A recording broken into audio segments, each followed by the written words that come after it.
Sa gitna ng ilaw at ingay ng tao,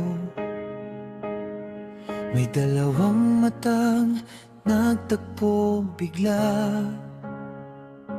Isang ngiti, isang tanong na di inaasahan. Pwede bang makuha ang number mo muna? Sa maliit na papel, isinulat ang pangarap. Di alam doon magsisimula ang lahat. Sa SM tayo nagkakilala, sa simpleng hiyatawa, sa palitan ng numero. Unti-unting nahulog ang puso, kahit maraming pagsubok ang dumaan.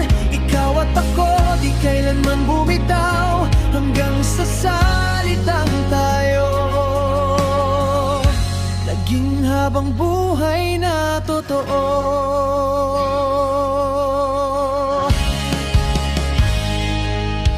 May araw na luha ang kapalit ng ngiti. May gabing pagod, halos gusto nang sumuko. Pero sa bawat problema,